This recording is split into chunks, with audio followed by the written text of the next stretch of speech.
Listo, Bambina. Listo. Bueno, buenas tardes a todos, a todas, a todes. Iniciamos la última actividad de este año 2025, organizada desde el Centro de Pensamiento Crítico Pedro Paz y la especialización en estudios socioeconómicos latinoamericanos. Como lo venimos haciendo desde el 2017, este es un momento de análisis, de revisión, para dar continuidad al camino en el 2026, con más aprendizajes, con más argumentos, porque de eso se trata la educación, en definitiva, de aprender.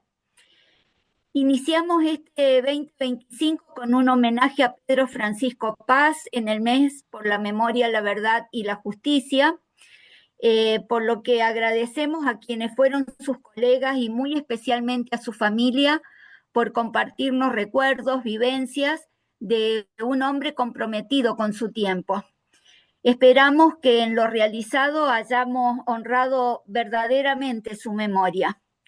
Seguimos luego con el ciclo Nuestra América y la crisis civilizatoria, que reunió a expositoras y expositores de toda nuestra América y el Caribe en un total de 9 encuentros que abonaron solidaria y generosamente a la comprensión de fenómenos sociales, políticos, económicos, epistémicos, filosóficos, en un contexto geopolítico de gran complejidad. Ante el avance y búsqueda de consolidación de la derecha internacional con la hegemonía del capital global, entendemos que desde el campo popular es necesario construir acciones y espacios como estos que resistan esta ofensiva y que a su vez sea parte de una construcción de alternativas. Además, en este 2025 queremos felicitar a 3 especialistas que la semana pasada recibieron sus diplomas de especialista en estudios socioeconómicos latinoamericanos, nuestra compañera Niltie Calderón Toledo de México, Claudio Ramírez Angarita de Colombia y Marcelo Casabene de Argentina.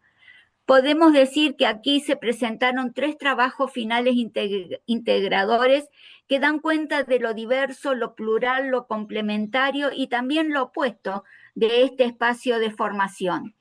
Y de eso se trata el pensamiento crítico, o mejor, como fuimos aprendiendo en el camino, pensamientos críticos, pensamientos otros, pensamientos ancestrales. Y bueno, y la especialización ya tiene entonces 17 graduados. Así que felices de seguir en este camino. Como nos gusta decir, caminamos en forma espiralada, construyéndonos en el andar, con otros, con otras, siempre desde lo colectivo, poniendo en crisis sentidos comunes, tensionando las disciplinas, desdibujando sus fronteras, no de manera ecléctica ni apologética, sino argumentando y siempre confrontando con el pensamiento único, hegemónico, con la convicción de que verdaderamente un mundo no capitalista es posible. Este año se tramaron y fortalecieron articulaciones con otros espacios y colectivos, generando, promoviendo espacios de trabajos comunes. Eh, y estos espacios fueron la Red de Psicología, Liberación y Pensamiento Crítico Nuestroamericano, el Instituto Rodolfo Kusch y el equipo de investigación del Centro Internacional de Investigación PIRCA, Políticas, Culturas y Artes del Hacer. Y como desde hace varios años, y a quienes agradecemos también, nos acompañan hoy en esta actividad, la Fundación de Investigaciones Sociales y Políticas, FISIP, la Facultad de Psicología de la Universidad Nacional de San Luis, el Instituto de Investigaciones en Ciencias Humanas y Sociales de la Facultad de Ciencias Humanas, perteneciente a la Universidad Nacional de San Luis, y el doctorado en Ciencias Sociales de la Universidad Nacional de San Juan. Finalmente, decir gracias, un gracias enorme a todos, a todas, a todes, por estos haceres en un año signado por el conflicto. Y en este sentido, no nos olvidamos del genocidio del pueblo palestino en la Franja de Gaza, ni la conflictividad social en Argentina. De hecho, hoy la docencia de las universidades nacionales comienza un paro que se extiende por toda la semana, reivindicando condiciones de trabajo justas. Eh, Sabemos además que decidir ingresar y dar la batalla de las ideas no es fácil. Y en esto me voy a permitir parafrasear a Eduardo Gruner, que dice, cuando se decide entrar a la batalla de ideas, tenemos que tener claro que hay que traspasar la barrera de la intemperie para soportar los fuertes ventarrones que llegan del otro lado o en sentido contrario. Entonces, tómese todos estos haceres 2025, tanto del centro como de la especialización, como una modesta apuesta al temporal. Y bueno, y ahora sí dejamos que nuestro querido Julio Gambina nos presente y coordine el encuentro de hoy, que da cuenta de alguna manera de interrogantes que surgen de este camino transitado en este 2025, ahora sí, de cara al 2026.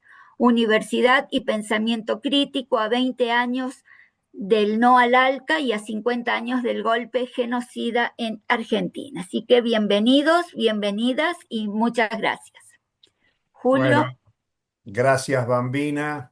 Un gusto compartir con todas y todos los presentes y sobre todo a nuestros compañeros, compañera, invitados para el debate sobre la universidad y pensamiento crítico. Todos saben, hemos construido una serie de interrogantes que le hemos enviado a nuestros invitados, invitada, para poder organizar sus presentaciones. Y bueno, la intención es que ellos puedan hablar. Tenemos previsto una duración de 90 minutos de la actividad, entre 15 y 20 minutos de los expositores, en el orden en que en que han sido difundidos. En primer lugar, le vamos a dar la palabra a Germán Pinazo, que, como lo ven, está en un auto yendo a una reunión de rectores, porque Germán acaba de ser designado rector en ejercicio en la Universidad Nacional de General Sarmiento. Germán es un investigador de la FISIP, partícipe activo de muchos de nuestros debates y cursos, así que vamos a darle la palabra primero a él, luego seguiremos con Mateo Crosa desde México, eh, ya que Carolina Jiménez de Colombia se incorporará unos minutos luego. Y finalizaremos con Antonio Rosselló o con Carolina, de acuerdo a cómo se incorpore Carolina en la reunión. La idea, recordemos, les avisaremos cuando estén por cumplirse el tiempo, es de 15 minutos en principio y si se extienden no más allá de los 20, con unos interrogantes muy amplios de cuál es el lugar del pensamiento crítico en la universidad y en el movimiento social popular en este momento de ofensiva del capital, de ofensiva de las ultraderechas. Ayer se han hecho las elecciones en Honduras, lo que nos llegan es denuncias de fraude a favor de los candidatos de las derechas, sustentados política y económicamente por el gobierno de Donald Trump, al mismo tiempo que estaba amnistiando, indultando al expresidente hondureño acusado de narcotraficante y en prisión, lo cual muestra que el proceso de la ofensiva del capital contra el trabajo, contra la naturaleza, contra la sociedad, está precedido en este tiempo por unas ofensivas de las ultras derechas que afectan toda nuestra actividad cotidiana, no solo en los ámbitos universitarios, académicos, intelectuales, sino en el conjunto de la sociedad. Así que en este marco es que queremos hacer estas reflexiones. Y por lo tanto, sin más, le damos la palabra a Germán Pinazo para escuchar su presentación. Germán, encender el micrófono y te escuchamos. Bueno, ¿qué tal? ¿Se escucha bien ahí? Muy Bueno, bien, ¿qué tal? adelante. Buenas tardes a todos y todas. Es un gusto para mí participar de la actividad. Muchas gracias por la invitación y por organizarla. Y la verdad que sobre algunas cosas de las que quería conversar tengo muchas certezas, pero creo que sobre los asuntos más interesantes tengo más interrogantes que certezas, digamos, ¿no? El título de esta conversación es pensamiento crítico, la universidad en el pensamiento crítico, y la referencia histórica son los 20 años del no al ALCA y a 50 años, y estamos entrando en los 50 años del proceso de reorganización nacional, y particularmente lo primero que me viene a la mente es el poco tiempo que ha pasado de los 20 años del no al ALCA y lo mucho que ha cambiado la sociedad, me da la sensación a mí, y el lugar del pensamiento crítico, de las posiciones políticas más, del clima, cómo ha cambiado el clima político en estos últimos 20 años y la situación en la que nos encontramos. Eh, Desde mi lugar, y sobre las certezas, yo lo que por ahí compartir con ustedes algunas cuestiones que por ahí ustedes ya conocen, algunas de ustedes conocen más, otras conocen menos, sobre la situación en la que se encuentra el sistema universitario argentino, por ahí comenzar por ahí y después sí partir algunas reflexiones más de índole política. Todo es político, pero lo primero capaz de hacer un repaso por la situación en la que hoy se encuentra la universidad en términos presupuestarios y en términos de su capacidad para sostener esta institución que es tan importante en la Argentina. Nosotros y nosotras, desde que asumió el gobierno de Milei, venimos sufriendo, esto todos lo sabemos, pero me animo a decir, el recorte presupuestario más grande al sistema de educación superior público desde el retorno de la democracia. Es un recorte que se da en toda la línea, es un recorte que se da en los presupuestos de las universidades, principalmente en lo que tiene que ver con salarios docentes y no docentes no han sufrido un recorte de esta magnitud en tan poco tiempo, efectivamente desde el retorno de la democracia. Ni siquiera en los años de hiperinflación se registra un recorte superior al 30% del poder adquisitivo de los salarios en menos de 2 años. Y estamos hablando de salarios que ya venían con un recorte de los 4 años de gestión de Macri y que se habían estancado con alguna leve pérdida, pero creo que más que nada estancado durante los años de Alberto Fernández. Y a ese salario que había estado en baja se le recortó un 35% en menos de 2 años. Es algo que no se registra, repito, desde 1983 a la fecha. El dato más sintético sobre el recorte de los presupuestos universitarios es que Argentina terminó el año pasado y este año también lo va a hacer con el gasto público en educación superior más bajo de América Latina, y es el sistema público de educación o uno de los sistemas públicos más grandes de América Latina. Argentina tiene la tasa de matriculación más alta de América Latina en su educación superior y va a terminar con el gasto público más bajo. Nosotros, yo siempre digo lo mismo y casi que lo repito mientras duermo, pero no deja de ser elocuente que el sistema chileno, que está mayoritariamente privatizado, tiene un gasto público en educación superior, un gasto público en un sistema universitario privado, que es de alrededor del doble que el argentino en términos de PBI. Con el agravante de que en el caso argentino, a diferencia de lo que ocurre con otros países, en Argentina, según datos de la OCDE, el sistema universitario no es solo un lugar de formación, no solo tenemos la tasa de matriculación en educación superior más alta de América Latina, sino que Argentina es de los países que registra la OCDE donde el sector público más invierte en términos proporcionales en investigación y desarrollo, y gran parte de esa inversión pública en investigación y desarrollo se da en las universidades. La universidad pública en Argentina es un lugar de formación profesional, pero también es uno de los principales centros de producción científica y tecnológica argentina. Cuando se rompe el sistema universitario, se rompe también la producción de ciencia y técnica en Argentina. Por eso el año pasado es el primero en 20 años donde también el sector privado pierde empleo en investigación y desarrollo, porque todo el mundo sabe que el sector privado, y sobre todo en Argentina, investigación y desarrollo es tres cuartas partes de desarrollo experimental. No es ni ciencia básica ni ciencia aplicada. El sector privado en Argentina invierte en investigación y desarrollo sobre la base de la ciencia básica y de la ciencia aplicada que se desarrolla en el sector público. Cuando el gobierno de Milei rompe, y no voy a discutir más de nuevo, la universidad pública en Argentina rompe mucho más que un lugar de formación profesional. Y entonces decía, estamos ante un recorte, el gasto público en educación superior más bajo de América Latina, el recorte salarial más importante del retorno a la democracia, y tenemos también un recorte de todas las partidas presupuestarias que no forman parte de los presupuestos universitarios, pero que hacen a la vida universitaria. Tenemos inversión cero en infraestructura universitaria en 2 años. Tenemos un recorte de 9 de cada 10 pesos que se invertían en fortalecimiento de la ciencia y de la técnica. Estoy hablando de partidas presupuestarias de lo que ahora es la Secretaría de Educación y que antes era el Ministerio. Recorte de 100 en infraestructura, recorte en fortalecimiento de la ciencia, inversión cero en extensión universitaria. Tenemos un recorte en toda la línea. No hay nada de ese recorte que pueda ser explicado desde una lógica de ahorro presupuestario.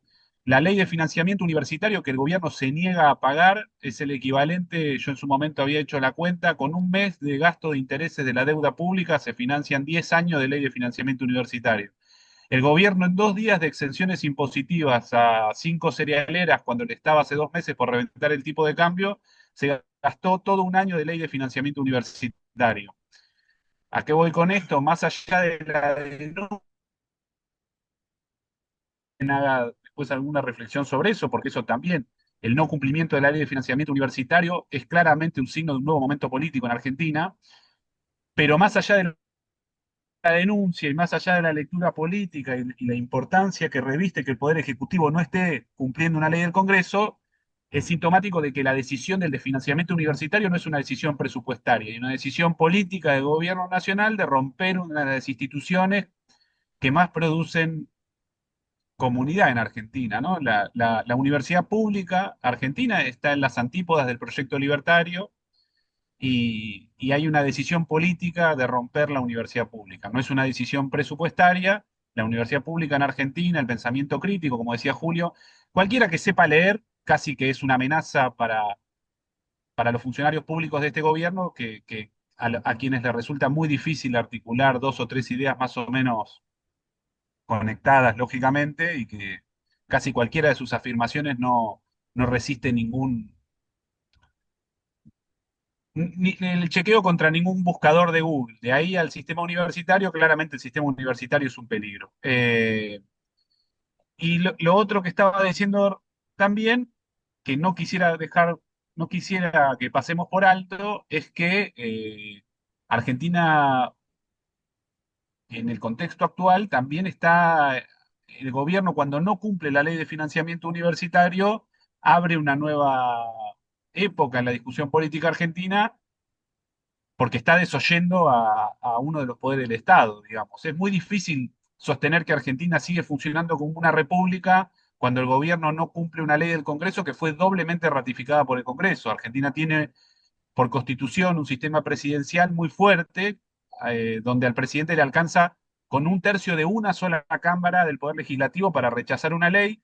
El Poder Ejecutivo no logró ni siquiera ese apoyo mínimo del Poder Legislativo y aún así no cumple la ley con argumentos que no resisten en el menor análisis. Recordemos, el argumento del Poder Ejecutivo es que la ley de financiamiento universitario no cumple la ley no recuerdo exactamente, de procedimiento administrativo, presupuestario administrativo, que es una ley que dice que para todo gasto tiene que estar explicitada una fuente de financiamiento, que es una ley que está de los 90, que está hecha para cuando hay presupuesto, en primer lugar, y nosotros estamos en presupuesto de prórroga, y todo renglón presupuestario que pretenda mantener el poder adquisitivo de ese renglón presupuestario en un presupuesto de prórroga requiere de ajustes presupuestarios. Es lo que hace el jefe de gabinete todo el día, es lo que hace el jefe de gabinete cuando aumenta el presupuesto de la ex CIDE, o cuando aumenta el presupuesto de la Secretaría General de la Presidencia, cuando aumenta el presupuesto de la vocería presidencial un 1200%, o cuando, por ejemplo, como dije recientemente,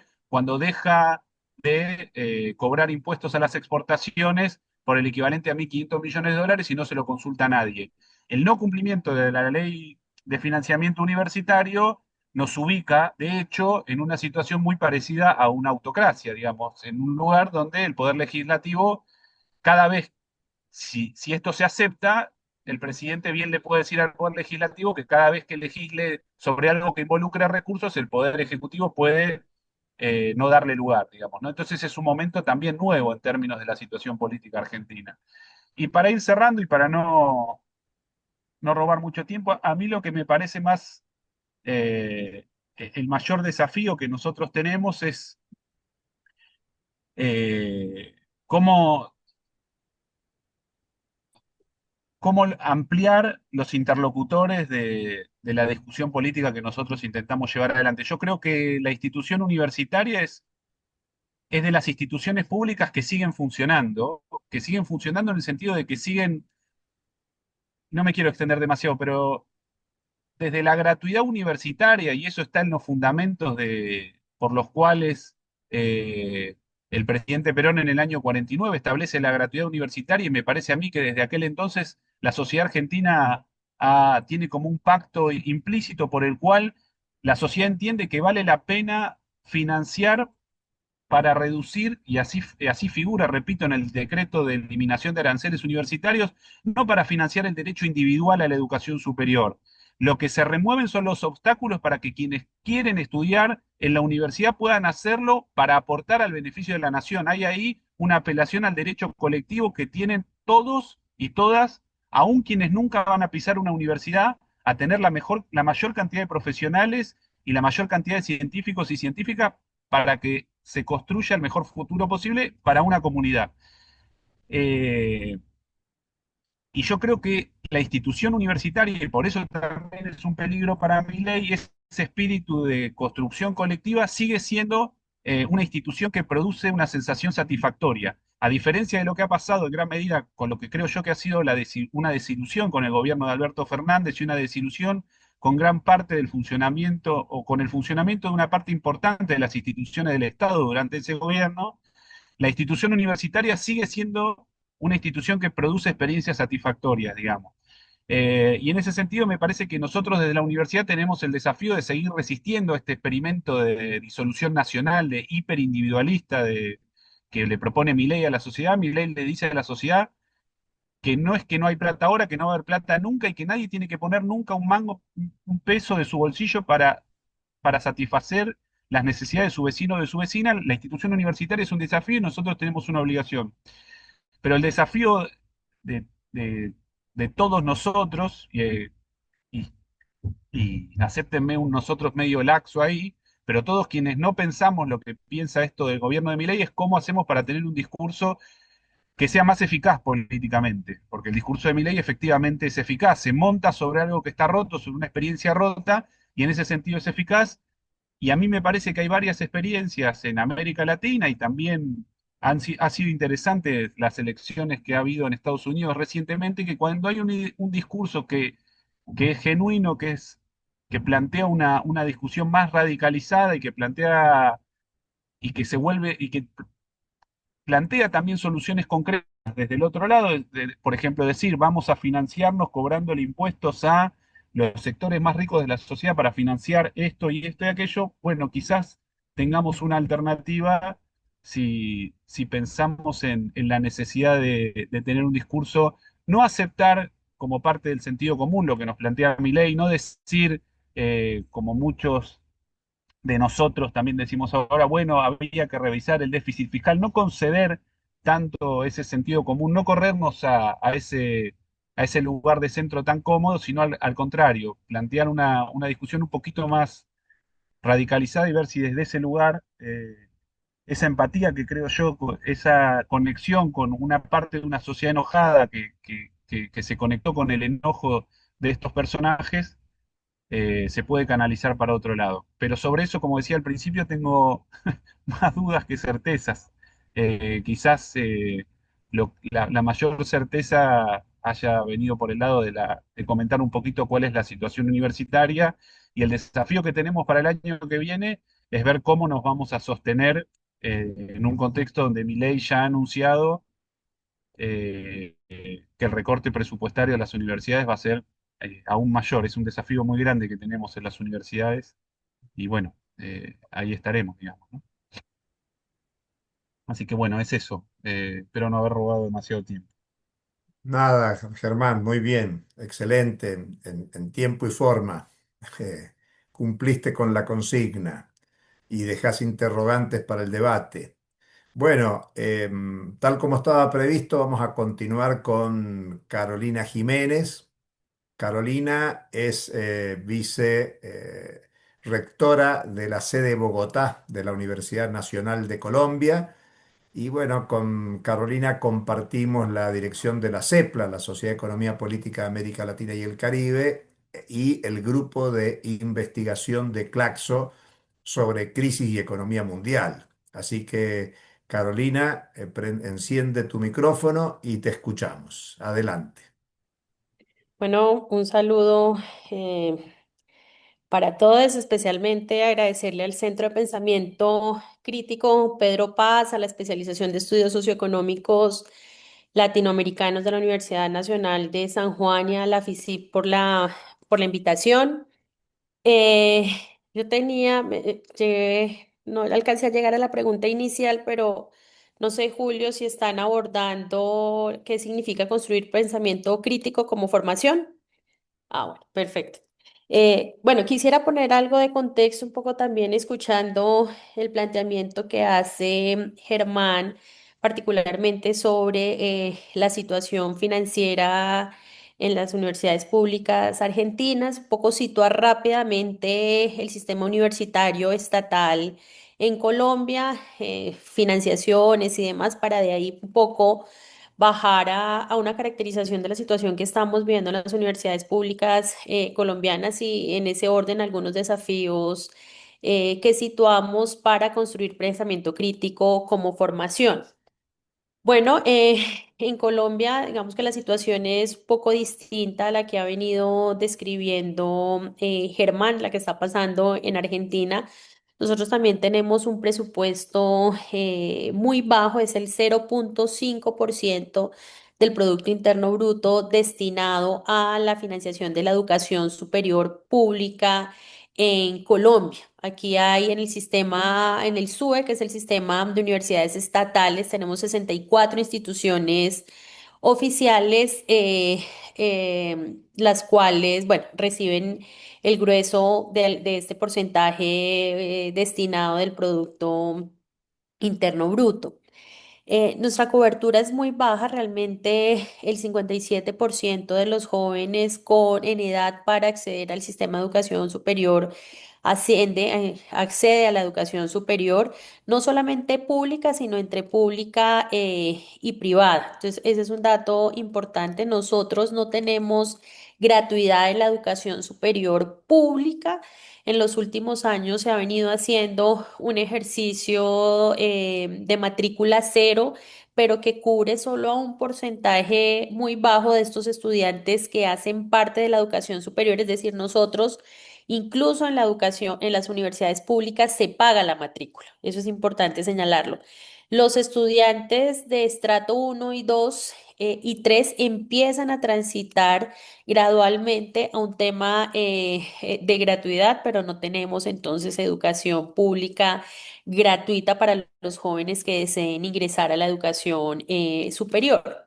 En todo caso, es importante destacar que producto de las movilizaciones del movimiento de estudiantes de educación superior en el 2018, se ha venido presentando un crecimiento importante del presupuesto destinado a las universidades públicas, es decir, que el presupuesto no crezca solamente a partir del crecimiento de la inflación o del IPC, sino que crezca unos puntos más. Entonces, es importante situar eso, es decir, es un sistema que en todo caso tiene debilidades en términos de financiación, para su funcionamiento. La financiación para la inversión realmente es muy precaria.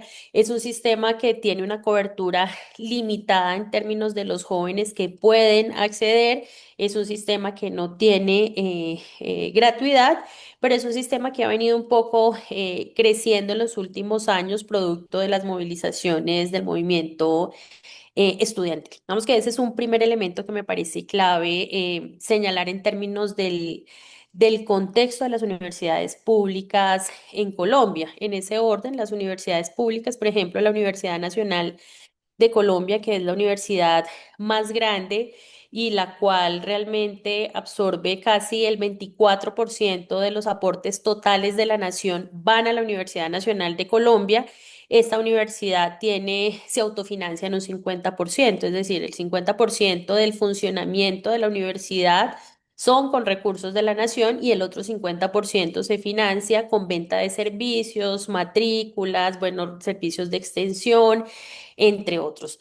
Para estudiantes de pregrado fundamentalmente. El posgrado es completamente, si me permiten la expresión, casi privatizado, pues el estudiante tiene que pagar el 100% de su matrícula. Claro, son matrículas que tienden a ser un poco más bajas que las que se viven en universidades privadas de un alto prestigio, pero el estudiante tiene que pagar la totalidad de su matrícula. Entonces, este es un poco el contexto financiero.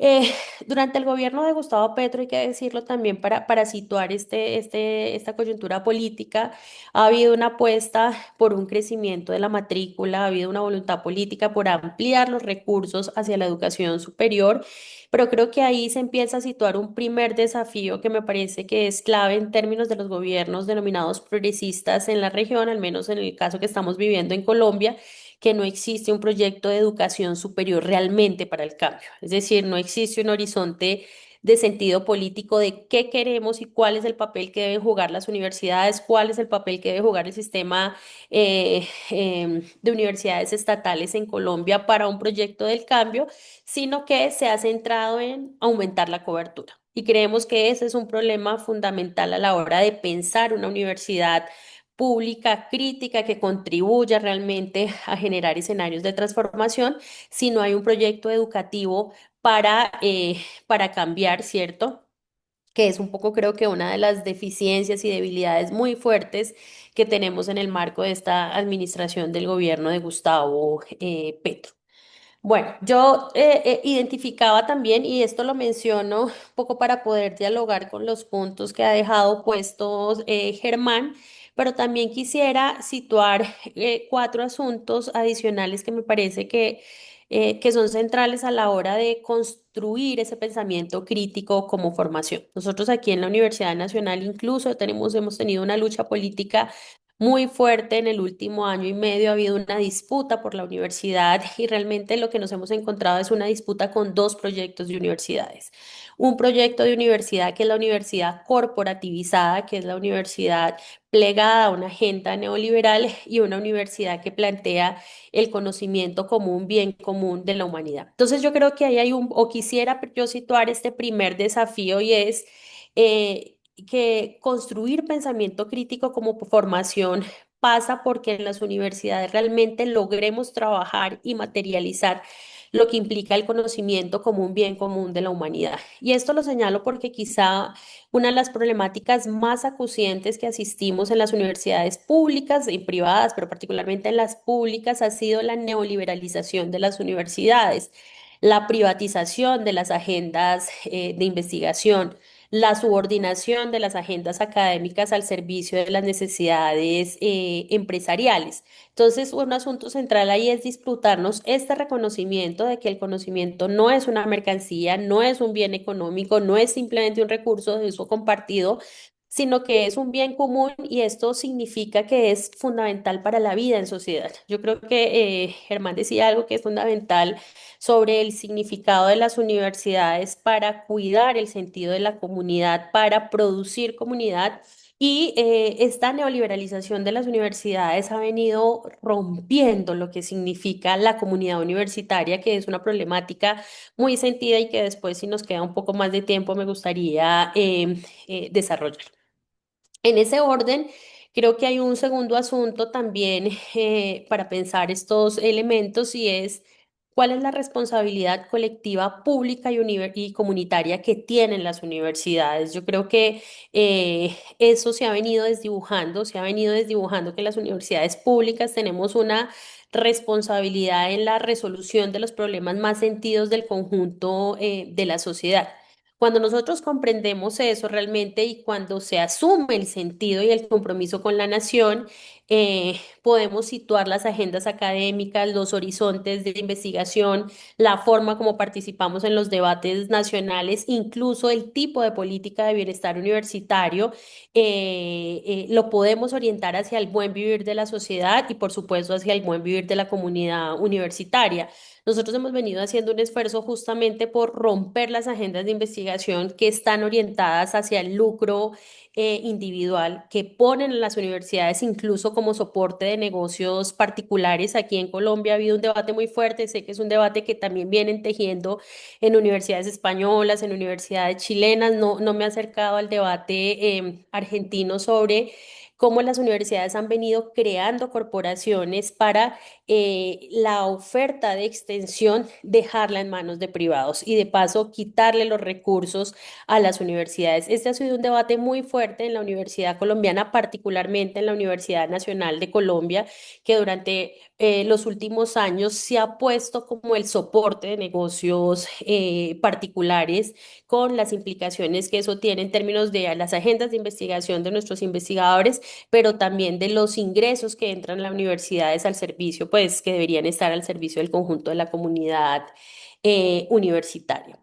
Hay otro asunto que nos parece muy importante y que es un debate hoy en las universidades colombianas con mucha fuerza en la Universidad Nacional de Colombia, y es qué implica el ejercicio y la práctica democrática. Yo creo que aquí hay una discusión no solo por las agendas académicas, no solo por qué vamos que están investigando nuestros investigadores de las universidades públicas, sino también cuál es la forma del gobierno universitario. Aquí hemos traído nuevamente con mucha fuerza la reflexión, pero sobre todo la lucha política con el manifiesto Liminar de Córdoba para pensar nuevas formas de gobierno universitario. En la Universidad Nacional, justamente hace algunos meses inauguramos el proceso constituyente universitario para democratizar la vida de la Universidad Nacional de Colombia. Y eso implica reconocer el valor que tienen los estudiantes y los trabajadores en el gobierno universitario, un valor que hasta este momento ha venido siendo desdibujado. Necesitamos y crear, si me permiten, pensamiento crítico como formación pasa por eso, pasa porque haya una vida realmente democrática en los campos universitarios, porque haya una deliberación colectiva sobre los asuntos universitarios, porque los estudiantes y los trabajadores también puedan plantear cuáles son esas agendas de investigación que se reclaman, cuáles son esos asuntos, en qué proyectos la universidad puede participar y en qué no. Vivir esa vida democrática en las universidades también es generar un pensamiento crítico. Bueno, y finalmente, y esto porque ya Julio me sacó los 5 minutos que me deben quedar tres, y finalmente, yo creo que hay un asunto fundamental que a veces no lo reflexionamos con suficiencia, pero que las colectivas y los colectivos nos han ayudado bastante, es las formas pedagógicas que podemos dar en el aula para ayudar a resolver currículos heteropatriarcales, para resolver prácticas excluyentes y violentas frente a las corporalidades diversas, para evitar que los procesos académicos reproduzcan lógicas racistas, digamos, porque en las universidades se vive eso, se vive discriminación por género, por identidades sexuales, pero también por raza, incluso por clase. Desafortunadamente nosotros estamos viviendo eso en las universidades públicas y estamos en como en una apuesta de poder contribuir a transformar eso. Transformar eso creo que hace parte de construir pensamiento crítico como un proceso de formación. Creo que en síntesis es la forma como habitamos las universidades, vivimos las universidades y los puntos de discusión que trabajamos como comunidad universitaria. Por ahora señalaría esos puntos. Bueno, muchas gracias, Carolina. Más que interesante los puntos que pones en debate y tendrás posibilidad de una segunda vuelta para profundizar. Bueno, nos movemos ahora a México, a Mateo Croza, que es profesor investigador del Instituto Mora y además es el secretario general del Sindicato de Trabajadores del Instituto Mora. Así que en su doble carácter de intelectual, docente, investigador y secretario de un sindicato de trabajadores en el ámbito universitario, tenemos mucho interés en escuchar las reflexiones de Mateo. Así que enciende tu micrófono y te escuchamos, Mateo. Gracias, muchas gracias. ¿Puedo compartir una pantalla rapidísimo para que me guíe la... Supongo que sí. A ver, Enrique, dice... Enrique, a ver si lo podés favorecer que pueda abrir. Sí, Bambina, habilitalo vos, porque a mí no me deja, no sé por qué. Un minuto, Mateo, no te Si preocupes. no, lo presento así, pero... No importa, no importa. Si podemos, se hace. Es un minuto. Vamos bien de tiempo. Están hipercumplidores los compañeros expositores. Estaría allí para compartir. A ver, Ya, Mateo, si podés. ya. Ahí se ve, Perfecto. sí. Sí, sí, Bueno, adelante. a ver. Bueno, en realidad, bueno, ¿me escuchan bien? Muy bien, muy bien. Bueno, yo obviamente quisiera acompañar los agradecimientos a la invitación a los compañeros del Centro de Pensamiento Crítico Pedro Paz, y dicho sea de paso, hablando de la educación, de pensar las posibilidades de una alternativa, pensar desde la crítica, es sin duda un espacio para ello, es un espacio ejemplar a los compañeros de la FICIP y en especial a esta iniciativa de la especialización en estudios socioeconómicos latinoamericanos. Bueno, voy a tratar de ir corriendo sobre algunas láminas que tengo, más que nada para presentar algunos datos em, y después compartirles algunas reflexiones, en particular del caso mexicano. Yo no estoy en un lugar de rectoría, no estoy en un lugar, digamos, de autoridad universitaria, pero desde el mundo de la lucha sindical que estamos llevando adelante, pues uno puede observarlo, ¿no? Se puede observar desde diferentes puntos estos planteamientos que voy a hacer, pero un poco en un escenario de contexto.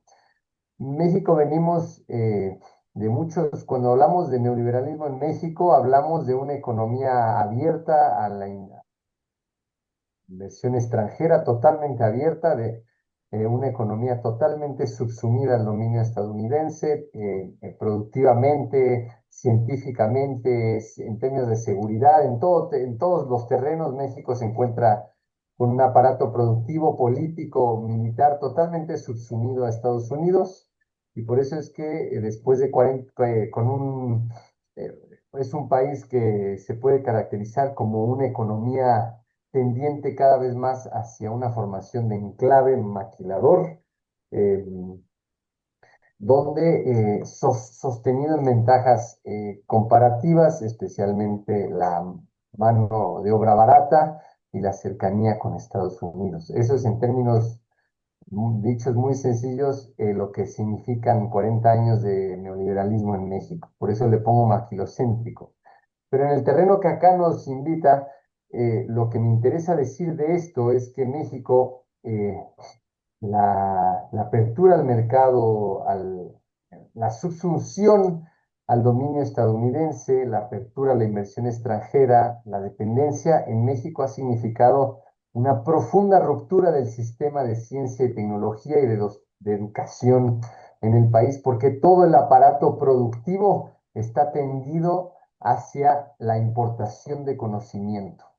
Es decir, sí, es cierto, somos los mayores productores de carros, somos los mayores productores de todo, pero bajo una lógica de enclave, que pensado en clave de Teotonio dos Santos, es una agresión profunda al sistema de educación, de ciencia y de tecnología de un país, porque al ser receptores, grandes receptores de inversión extranjera, esas inversiones extranjeras vienen en lo que Teotonio llama transferencias tecnológicas directas, que es importación de conocimiento. Bienes de capital que, eh, que condensan, que materializan conocimiento científico que no se produce en nuestro país. Entonces, la conversión de nuestro país en un enclave maquilador ha significado una agresión profunda a la educación y al sistema de ciencia y tecnología, si es que se puede llamar todavía sistema de ciencia o sistema nacional de innovación. Yo digo que eso ya no se puede hablar de ello en México porque vivimos en un escenario de profunda dependencia tecnológica, donde sí somos productores de carros, pero todo el conocimiento que se tiene que hacer para ello viene importado, como productor de cualquier otra cosa, ¿no?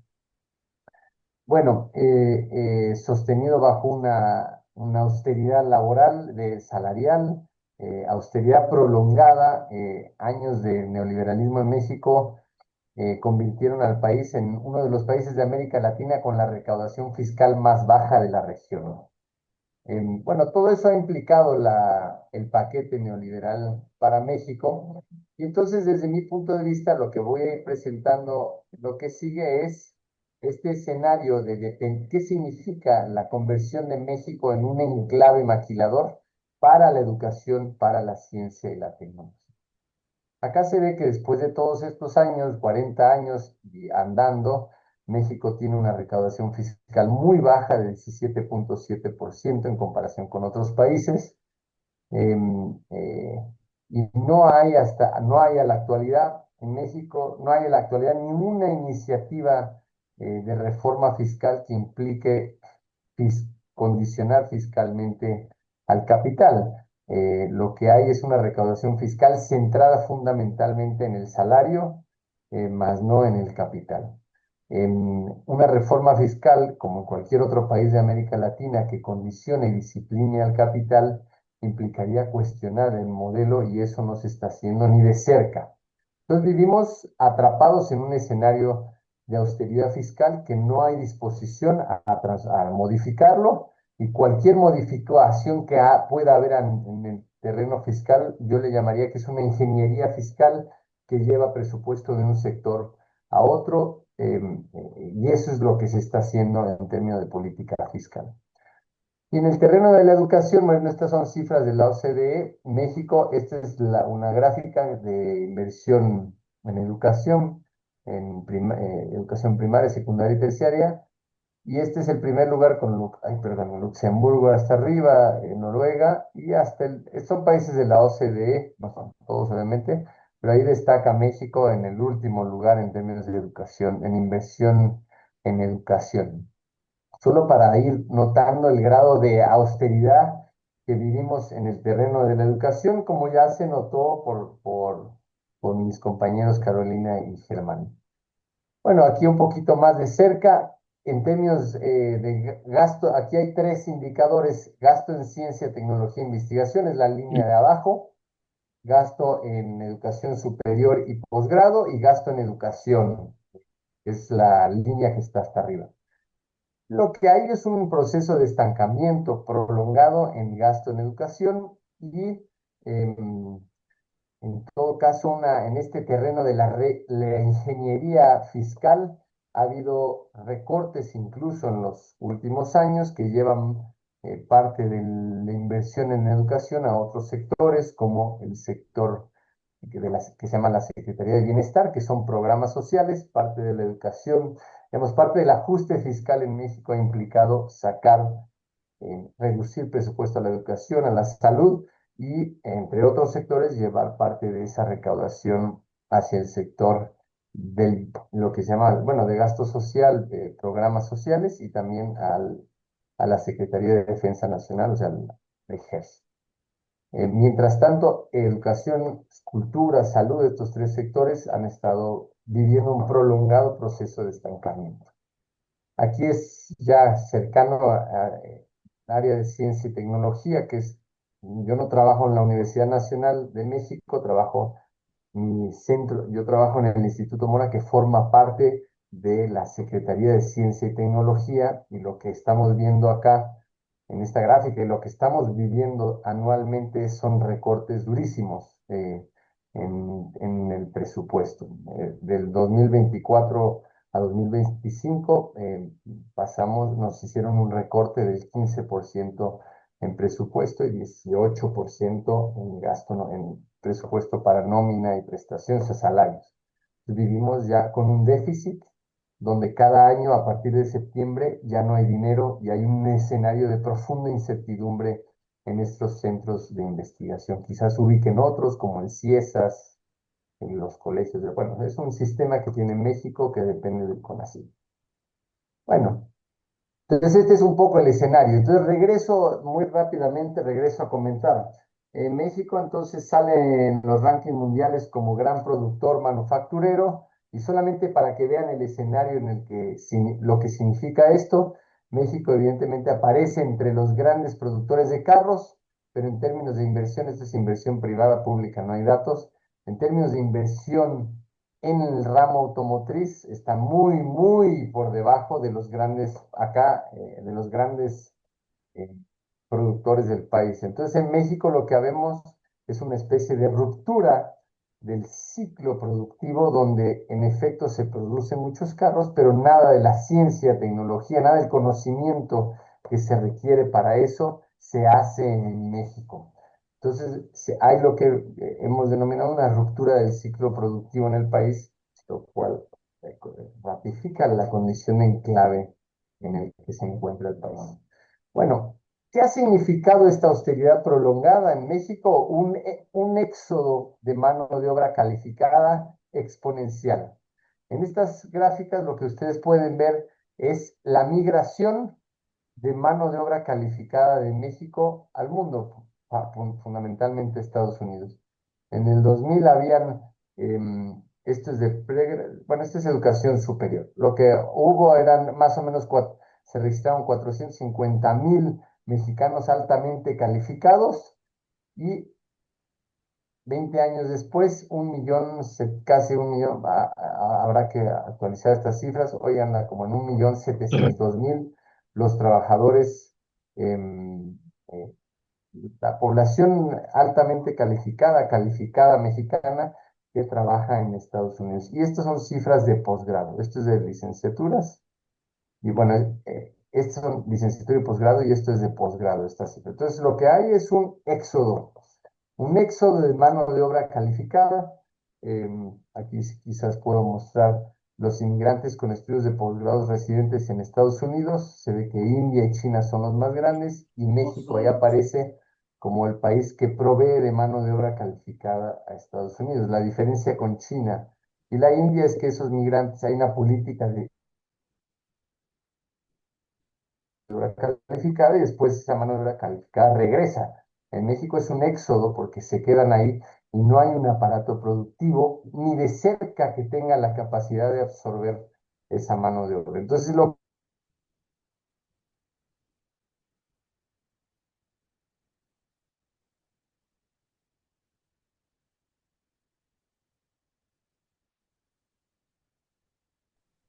lleva a una condición de precariedad profunda y en muchos casos los lleva a migrar del país.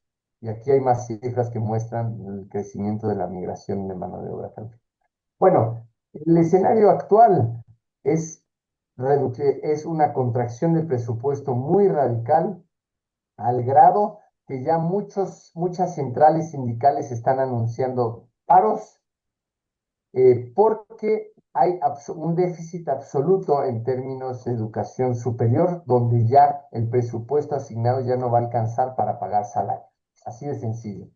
Entonces, hay varias universidades, 32 en el país, que están anunciando paros nacionales, centrales sindicales que incluso se ubicaban dentro de de la corriente conservadora sindical, están anunciando que ya no hay, el presupuesto es absolutamente insuficiente para sostener la nómina de las universidades. Y en educación primaria, que es la CENTE, hay un contexto de profundas movilizaciones. Digamos, en el sector educativo hay la conflictividad está muy álgida en el país, con paros en diferentes estados o universidades estatales del país, y la educación básica con profundos cuestionamientos por parte del sindicalismo. Bueno, ahora ya con esto voy a ir terminando la reflexión.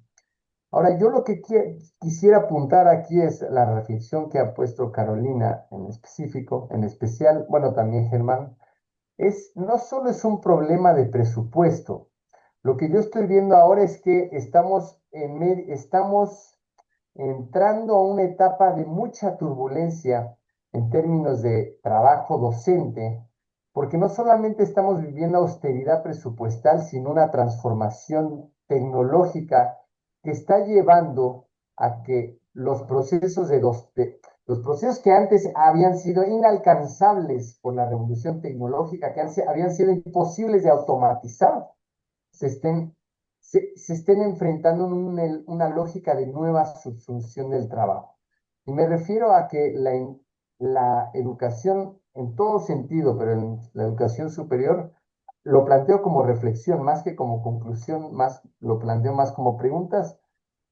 Estamos frente a una amenaza de un riesgo de que la revolución científico-tecnológica que nos atraviesa busque precarizar el trabajo docente, o sea, busque absorber y automatizar procesos en el trabajo docente, cosa que era inconcebible hasta la actualidad, cuando ya la uberización del trabajo está llegando al sector de educación básica y superior. Entonces nos enfrentamos a un escenario de contracción presupuestal, pero también un escenario de mucha posibilidad de precarización y plataformización de la educación, o sea, de precarización de la educación docente.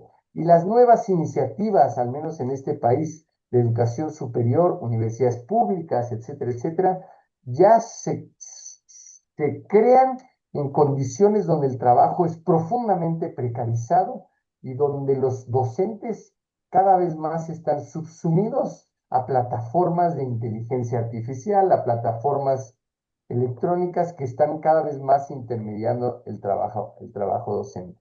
Entonces digo, no es solo un asunto de presupuesto, sino lo que tendremos que estar debatiendo, y ya voy a terminar, es un problema de proyecto de sociedad y ahí es donde tendríamos que estar dando la batalla, no solamente en el presupuesto, sino qué significa la educación hoy. Entonces, frente a esto, preguntas más que respuestas es, luchar contra la precarización del trabajo es fundamental en aras de poder pensar una sociedad, la educación en una sociedad nueva. En México, al menos, ya será un debate que podremos dar para otros países, en México la independencia de clase es fundamental también. Mi valoración es que el progresismo, al menos en México, ha sido un proceso de muchísima cooptación de direcciones sindicales, de lucha sindical que siempre fue muy combativa y que ahora está siendo muy absorbida por el gobierno y muy desmovilizante. Entonces la independencia de clase es fundamental y con esto ya voy cerrando. Discutir pedagogías y lo último que quiero decir es, cuando digo dónde está la izquierda, es que en efecto, sí, pues, vivimos una ola conservadora, pero como lo he dicho en otras ocasiones, cuando digo dónde está la izquierda, es que nosotros estamos viviendo como izquierda, desde mi punto de vista, un fracaso enorme que tiene que ver con que lo único que sabemos discutir es cómo hacer para evitar que regrese la derecha y no estamos discutiendo qué tipo de sociedad queremos y cómo queremos ubicar la educación y dónde ubicamos la educación en esa sociedad que queremos construir. Y por eso yo digo que vivimos en un fracaso prolongado, que obviamente no soy pesimista, siempre pienso que podemos cambiar, pero lo pongo sobre la mesa para que sea parte de la discusión. Nada más, gracias. Bueno, muchas gracias, Mateo.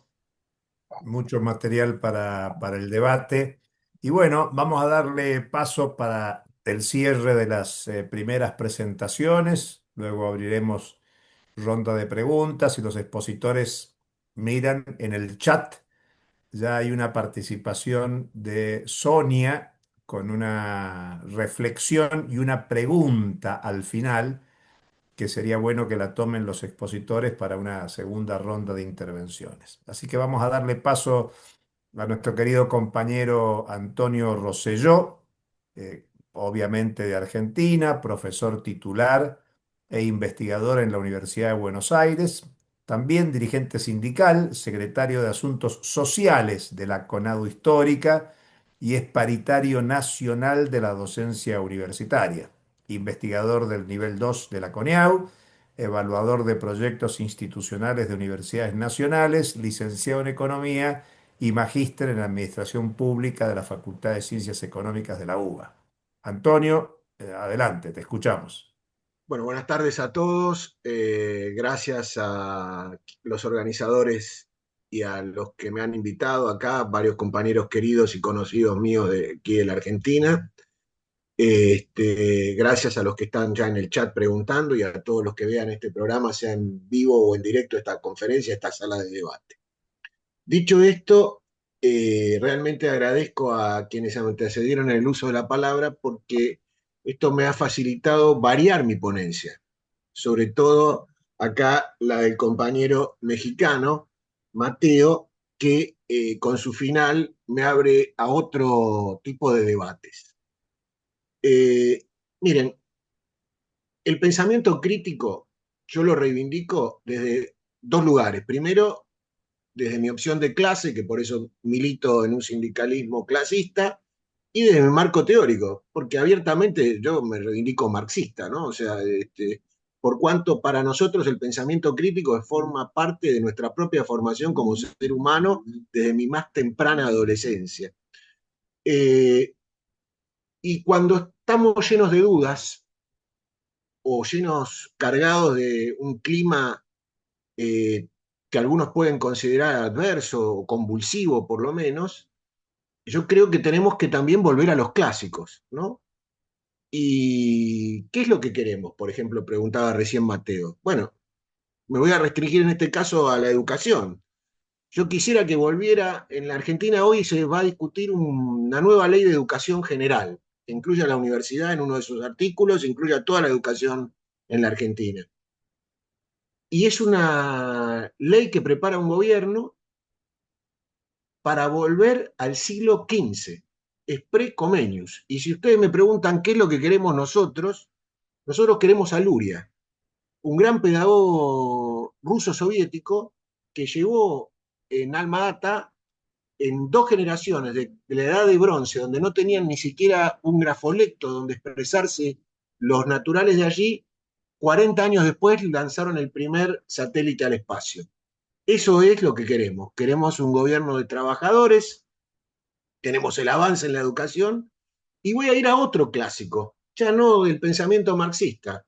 Si estamos frente a un fraude como el que estamos enfrentando en Honduras, si estamos ante un gobierno probablemente de un señor pinochetista como Katz en Chile, si estamos ante una formación fascista como la que está gobernando en la Argentina, la formación La Libertad Avanza, el corazón del gobierno argentino es claramente fascista y se puede demostrar simplemente con el voto en la ONU la semana pasada en la Comisión de la Tortura. Si queremos no decir de otra cosa, ¿no? Justamente en esta conferencia que habla de los 50 años de la dictadura argentina, que para el que no lo recuerda, impuso el arancel en las universidades públicas. Y lo combatimos desde la clandestinidad, el lugar que teníamos, y le quemábamos la libreta en la cara a Videla y Martínez de Oz. Y tenemos que enfrentar a Trump y toda su política terrorista y genocida en Gaza, como bien dijeron los compañeros. Pero este gobierno fascista, o estas formaciones fascistas de Meloni, de Orbán, de Vox con Abascal en España, etcétera, etcétera, hay una forma de combatirlas. Y lo decía el camarada Durruti, al fascismo no se lo discute, se lo destruye. Porque si entramos en el plano de la discusión con el fascismo, nosotros nos estamos equivocando. Nosotros no podemos discutir con los fascistas. Esto también es parte del pensamiento crítico. No es discutir cualquier cosa. No es discutir lo que nos pone en las clases dominantes en su peor expresión y excrescencia de decadencia del imperialismo, como es el fascismo o el neofascismo, como querramos llamarlo en esta etapa. Y esto es muy importante que lo tengamos claro, porque si no vamos a discutir en el marco que ellos quieren. Y yo realmente voy a dar un ejemplo reciente de la Universidad de San Luis, que no todos los que están acá tienen que conocer, donde un profesor fascista prohibió a uno de sus ayudantes de cátedra hablar de la abuelitud en el genoma humano, porque eso justamente lleva al descubrimiento que se hizo en las abuelas de Plaza de Mayo y los equipos de forenses para descubrir a los desaparecidos, a los muertos en las tumbas y recuperar a los nietos secuestrados. Y ese profesor fascista lo quitó del programa de estudios, lo quitó a esto y llevó un movimiento de expresión popular, de los sindicatos, hasta incluso de las autoridades universitarias, en un caso restringido, a mi forma. Y esto lo quiero decir con claridad, porque si nosotros nos ponemos a discutir con esta gente, nosotros nos equivocamos. Nosotros reivindicamos la primer huelga universitaria que se reconoce en la Argentina, que es en 1903, de estudiantes estoy hablando. Tomo lo que dijo nuestra compañera colombiana, el Manifiesto Liminar de Córdoba, la reforma del 18, que fue un faro en América Latina. Tomo con la libertad de cátedra y la posibilidad de un cogobierno que está totalmente deformado en la Argentina, ¿eh? No es cualquier democracia la que queremos nosotros.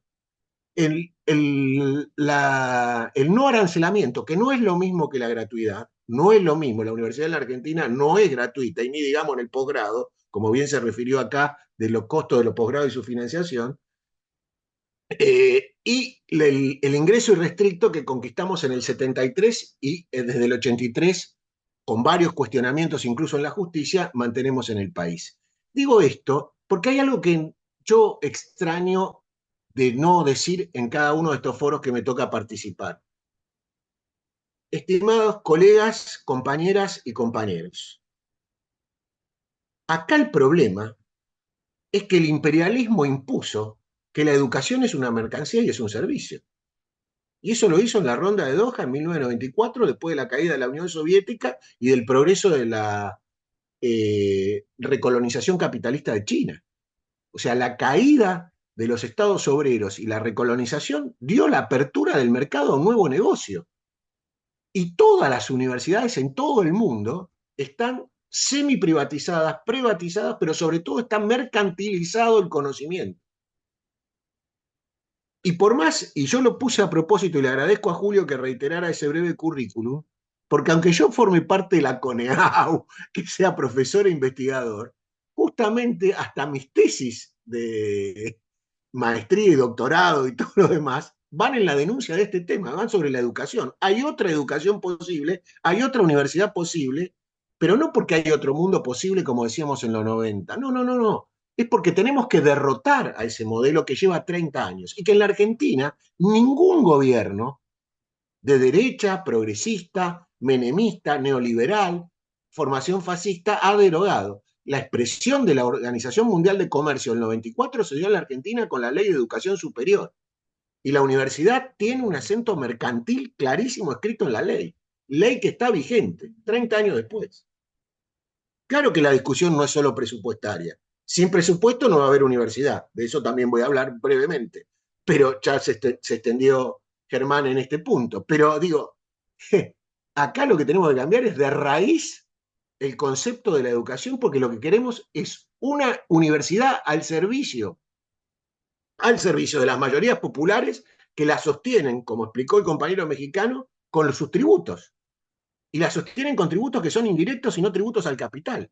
Los niños más pobres de nuestros países y de todos los países, con los impuestos indirectos y con la regresividad de las cargas impositivas, sostienen el conjunto de la educación para formar mano de obra barata para el sistema productivo, sobre todo en nuestros países, que son todos semicoloniales, lo que estamos hablando acá. No somos países autónomos, independientes, productores de ciencia y tecnología. No, no, no, somos todos semicoloniales y hay que decirlo en voz alta y no tener miedo a eso, porque tenemos que enfrentar un proceso de liberación nacional y social de nuestros pueblos. Y si no lo podemos decir ni en este foro, ni en un paper para hablar de lo que se produce, ni lo podemos decir con la libertad de cátedra, porque vienen y nos sancionan o nos sacan del programa, porque hablamos de que hay un genocidio en la Argentina o en Gaza, porque hay sanciones en la Universidad de Buenos Aires, en la Facultad de Psicología, a los estudiantes que se expresaron su solidaridad con la resistencia palestina en contra del genocidio en Gaza. Ese es el grado de autoritarismo de las autoridades del cogobierno que hay en la Argentina. El cierre de cátedras que estamos teniendo incluso en las gestiones progresistas. Todo esto hay que decirlo, porque si no, entramos a discutir falsedades. Bueno, me gusta más que haya, lo voy a hablar, disculpen mi deformación de economista, escuela austríaca o una materia marxista. No, no, no. Acá la universidad está al servicio del movimiento popular, de su organización, de su autonomía para plantear la autonomía de la nación. ¿O queremos una autonomía corporativa, como bien dijo la compañera colombiana, que esté al servicio del mercado? Esa autonomía nosotros no la queremos. Por lo menos nosotros los sindicalistas clasistas no queremos esa autonomía para la universidad. Queremos la autonomía del gran capital para ponerla al servicio de los trabajadores y del pueblo oprimido, para terminar con el racismo, con los problemas de diversidades y de género de las mujeres, de las clases sociales. Eso es lo que queremos.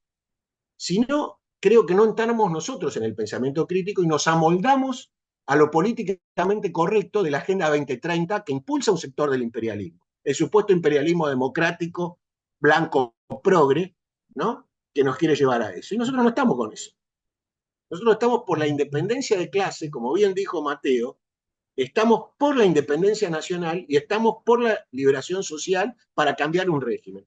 Hoy en la Argentina, y con esto ya no sé cuántos minutos me quedan, Julio, hoy estamos enfrentando, levantamos el cartel por eso, hoy estamos enfrentando en concreto este mes un cambio de régimen social y económico en el país. Se van a llevar al Parlamento argentino el presupuesto 2026, que es un presupuesto al servicio del acuerdo comercial que ya padece México, ¿no? A 20 años del ALCA, del acuerdo comercial que el 5 de diciembre va a anunciar con 4 países de América Latina en la Casa Blanca, otra que en Mar del Plata o lo que decía, parece hasta un progresista, el que vino con un portaaviones a los mares del sur. Esto se va a anunciar en la Casa Blanca y nadie sabe lo que es porque hay según el ministro de Economía argentino, hay un acuerdo de confidencialidad. No conocemos el proyecto de las leyes. Se reúnen entre 4 paredes las burocracias sindicales de Batallón 601, que les digo, el que está en el sindicato de albañiles de la construcción, fue un agente de los servicios de inteligencia. Ese está el cuadro de la CGT y es el que supuestamente representa a los trabajadores en un compromiso que se llama los Acuerdos de Mayo, que van ahí, no sabemos lo que discuten, ¿no? Se va a discutir la reforma laboral, que es una reforma esclavista al estilo griego, que habrán leído todo, ¿no? 13 horas de trabajo, las vacaciones fragmentadas, digo, no, que pasó en Grecia, al estilo ese es lo que trasciende que van a decir. La ley de educación que acabo de denunciar. La ley previsional, que en el caso particular de los docentes universitarios y de toda la docencia de este país, es la anulación de que nosotros pagamos más que el resto de los trabajadores para percibir el 82% de nuestro salario al jubilarnos. Y la vienen a anular la reforma previsional por órdenes del Fondo Monetario Internacional que van a cumplir a rajatabla en el momento que le den las fuerzas. Vienen por una reforma tributaria. ¿Qué va a hacer? Más impuestos a los trabajadores, sea por sus ingresos o por impuestos indirectos. Lo van a aumentar y van a bajar los impuestos al capital. Ese 27% que Mateo mostró que tenemos en la Argentina de recaudación tributaria va a caer a los niveles mexicanos. Ese es el proyecto del gobierno, porque dice, si hay superávit, ¿qué van a hacer? Bueno, pagamos la deuda y si sobra, vamos a bajar más los impuestos. ¿A quién? Al capital. Y hoy se están entregando los bienes comunes de este país, pasando por sobre los pueblos originarios que detentaban, según la constitución vigente del propio menemismo, la propiedad de la tierra, no del subsuelo, que es de las provincias, a través de planes internacionales, y el embajador norteamericano dijo, voy a recorrer provincia por provincia para que los gobernadores entreguen el patrimonio de todos los argentinos. Nos lo dicen en la cara. Ese fue el salvataje y la extorsión a la que se sometió el pueblo argentino en las elecciones del 26 de octubre. Claro que fue un fracaso el gobierno de Alberto Fernández, claro que fue un fracaso el gobierno de Macri, y es por eso que la gente tomó esta opción. ¿A dónde está la izquierda? Bueno, Mateo, ese es un desafío que tenemos por delante. Yo como integrante del Frente de Izquierda de los Trabajadores, que obtuvimos las bancas que obtuvimos y los votos que obtuvimos, 900.000 votos en las últimas elecciones, digo, acá estamos dando el combate, en los sindicatos, tratando de recuperarlo para la democracia sindical de los trabajadores, en las universidades para ponerlas al servicio de la educación de las mayorías populares, y con una denuncia a todos aquellos que violan el convenio colectivo. Nosotros, aparte del éxodo, y con esto voy terminando, tuvimos 10.000 renuncias, dicho por el propio CIN, y esto lo puede corroborar Germán en su segunda intervención, de docentes universitarios. Se reemplazaron esos docentes. ¿Con qué? Con más precarización, como denunciaba Mateo. Nosotros tenemos docentes que pagan por ir a trabajar, se llaman ad honorem o adscriptos. Tenemos interinatos que duran 10 y 12 años sin concurso y estabilidad laboral, violando el convenio colectivo del trabajo del sector que tiene 10 años de vigencia. No se necesitó que venga este gobierno a bajar el presupuesto. La caída salarial no solo es la más grande de democracia y el presupuesto, la caída salarial y de presupuesto es más grande que con Martínez de O, Julio. Me refiero a Julio por la edad que tenemos, o a Enrique, a quien quiera compartir nuestra juventud. Pero la más grande que tenemos, no de la democracia, aún con la dictadura. Porque esta vez, ni siquiera hoy se plantean tácticamente el tema del arancelamiento, volver a arancelar la universidad, sino simplemente la deserción de miles y miles de estudiantes que se están yendo de la universidad porque no pueden costear su vida sin trabajar en negro, totalmente violatorio de todas las leyes laborales que encima quieren ser reformadas, no pueden seguir estudiando, los docentes, lo crean o no, cobramos, el que tiene un curso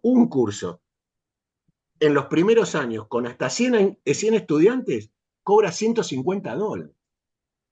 Bueno, entonces están renunciando los trabajadores. O sea, se está yendo la gente de la universidad, estudiantes y docentes. Eso es lo que están buscando en la destrucción con la vaca del presupuesto. ¿Qué oponemos entonces? Como dijeron la compañera que presentó desde Villa Mercedes este gozo.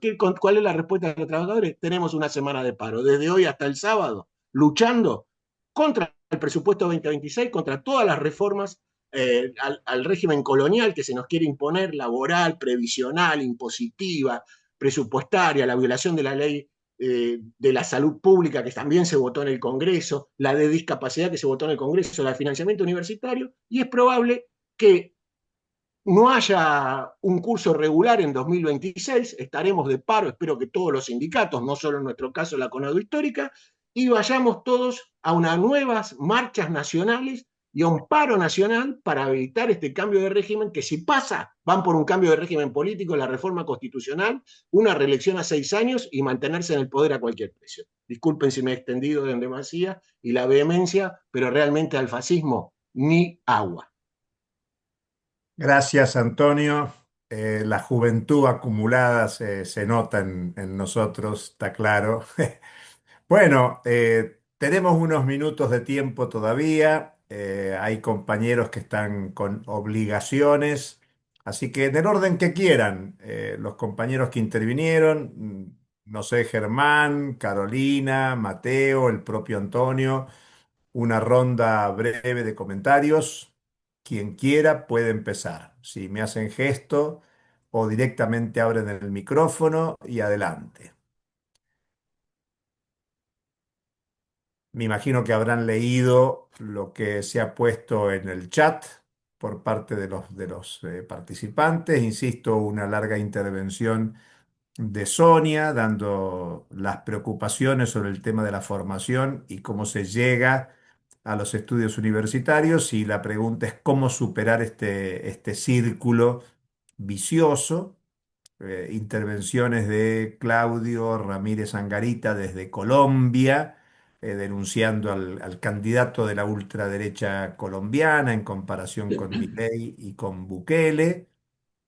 Intervenciones de Nancy desde Villa Mercedes sobre el tema de la titulación internacional en negocios y cómo nos afecta en las carreras de grado. De nuevo, Claudio desde Colombia. Lástima los sindicatos no tengan una proyección continental, unir las luchas. Bueno, un tema a todo nivel. Ahí encendió el micrófono Carolina, así que Carolina, adelante.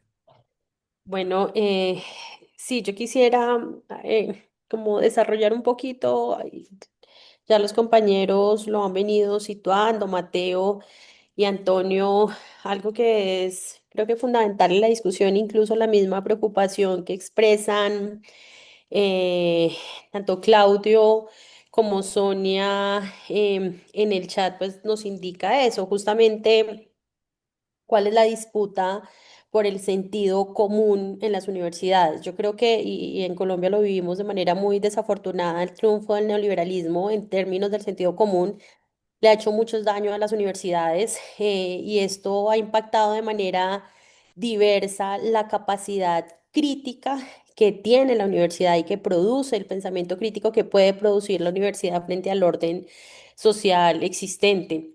Hay discursos hegemónicos que han impregnado mucho los currículos, las agendas de investigación y tristemente pareciera querer señalar como obsoletos, anticuados las narrativas y las discusiones en la comunidad universitaria sobre el horizonte de transformación social. Y creo que ahí hay un desafío enorme de cómo recuperar de manera mucho más fuerte el debate sobre las universidades y la agenda de las universidades en perspectiva de un horizonte de transformación social.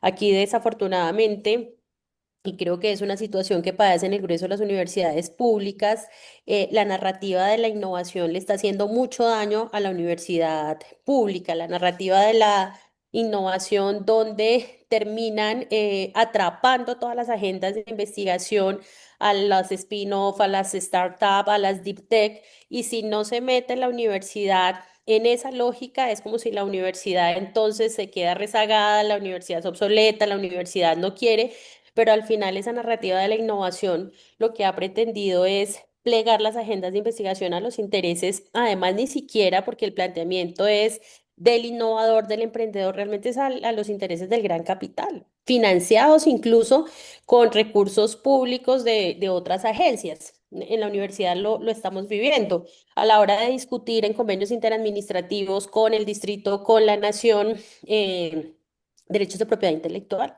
Dice, los derechos de propiedad intelectual deben estar en función del recurso del que más aporta. Y el que más aporta es la grande empresa que puede materializar la innovación que se crea en una universidad y que es producto del acumulado histórico, además de un conocimiento que es producido socialmente. Yo creo que hay una situación que es bastante compleja.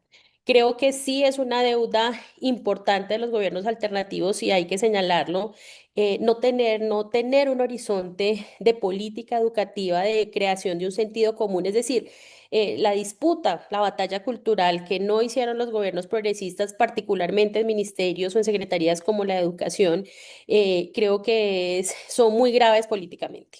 Y creo que eso despierta un poco la preocupación que plantea Claudio en su pregunta sobre en Colombia posibilidades que se abren de que un gobierno reaccionario tenga. Bueno, las encuestas del día de ayer son un poco más optimistas de Claudio.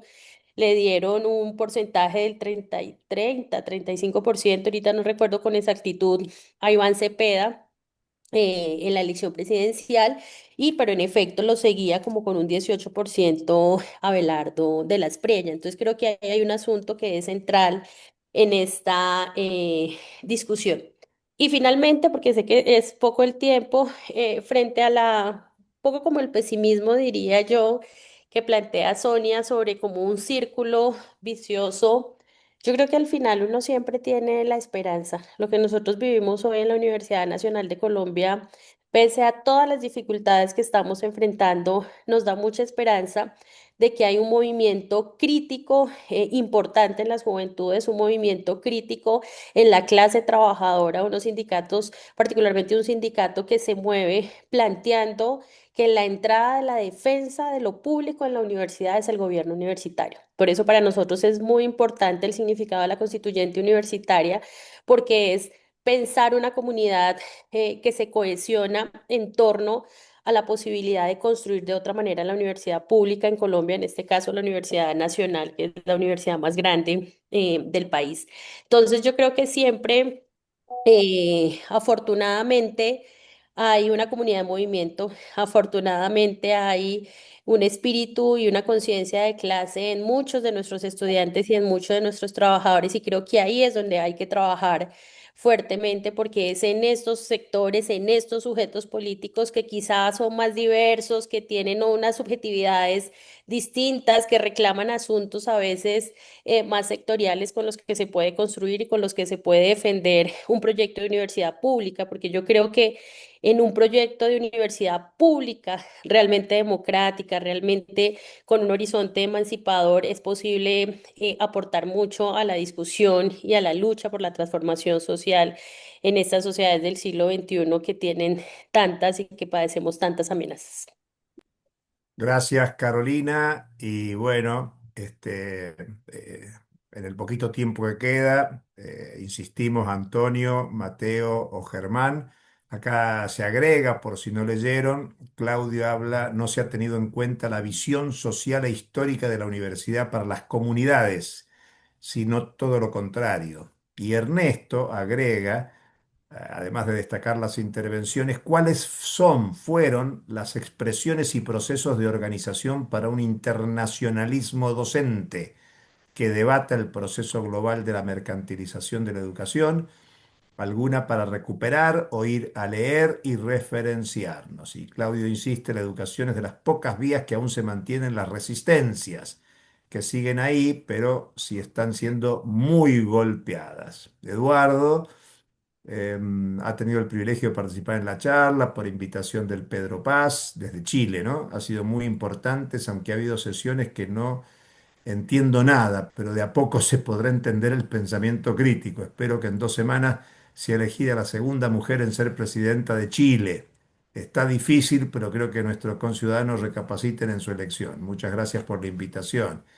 Eso, internacionalismo docente, dice Claudio. Bueno, compañeros, Antonio tiene prendido el micrófono, te Bueno, escuchamos. a ver, vamos con dos cosas lo más breve posible y cortame cuando quieras. Primero, en lo que hace el internacionalismo docente y la fuente donde discutir esto.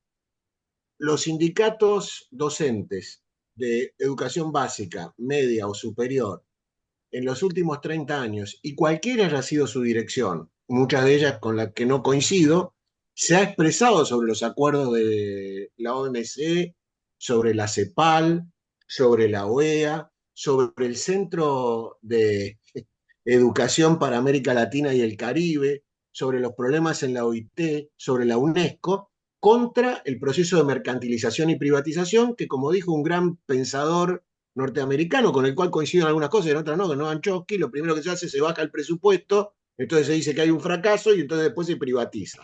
Ese es el mecanismo que se utiliza en todos los servicios públicos, en todo lo público, por parte, no hablemos del neoliberalismo, a mí me molesta un poco la palabra, discúlpenme los compañeras y compañeros, es el recurso del capitalismo frente a la caída de la tasa de beneficio. Es privatizar todo y hacerse el saqueo de las finanzas públicas, ¿no? Sea no pagando impuestos o utilizando el gasto público al servicio de sus intereses. Esa es la realidad y la educación no podía ser una isla. Uso esta palabra también para los jóvenes Enrique y Julio y Jorge Giuliani, que lo veo acá, digo, ¿no? Decíamos nosotros en los 60 y en los 70 la universidad no puede ser una isla, porque teníamos una universidad que vivía su época dorada, todo muy lindo, y el país estaba en ruinas, con dictaduras, proscripciones, etcétera, etcétera, del partido mayoritario, todo lo demás, y nosotros combatíamos la universidad isla.